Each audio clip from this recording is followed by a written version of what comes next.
An old man simply took off a girl's earphones and tossed them into the ocean. Little did he know she would push him straight into the sea. As long as no one saw it, it would just be an accident. Vera even got $200 from the newspaper for writing the old man's obituary. She suddenly discovered her inner serial killer. If she wrote an obituary before every murder, couldn't she keep making $200 over and over?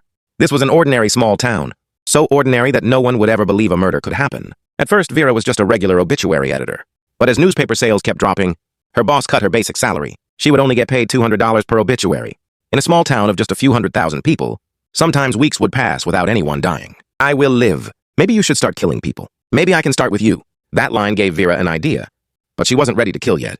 Instead, she shifted her obituary targets, from the dead to the seriously ill or those in dangerous jobs. Writing obituaries was like writing wills. Almost everyone wanted a decent article, celebrating their life after they were gone. Unfortunately, Vera missed one thing. No one can accept death calmly. Her pre-obituary plan kept failing.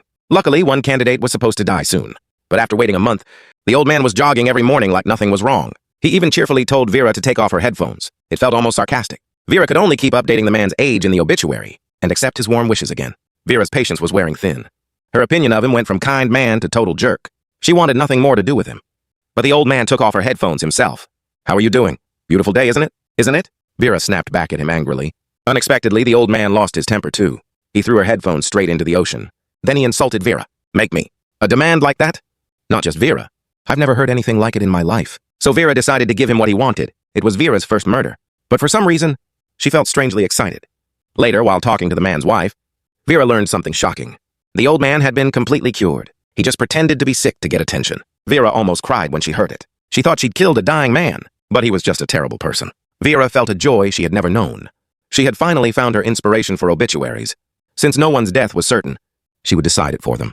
But Vera didn't pick random targets. She only went after people who deserved to die. Like this old man, old enough to be her father. He was preying on a young girl. Worse still, his construction site cut corners, which indirectly killed 3 boys. He definitely deserved to die. Coincidentally, Vera knew the young girl he was seeing. She was her best friend since childhood. The naive girl told her everything that happened the night before. The old man had epilepsy. He had almost died in front of her. Vera immediately came up with a plan. First, she searched online how to trigger an epileptic seizure. Then she went to the office archives and took some unclaimed old phones. She made a simple strobe light. Finally, she snuck into the man's house late at night. A guard dog blocked her way, but Vera came prepared. She had a strong sedative spray and slipped into the bedroom. She swapped his epilepsy medication, then escaped easily. The next day, she went back to work and started writing his obituary. Taking out the trash was just a bonus. The real goal was the $200 fee. After work that night, she met her friend at a bar. She pretended her phone was dead and borrowed her friend's phone to go to the bathroom. She sent the old man an eggplant emoji. He knew exactly what it meant. He sent back his address. The plan was working.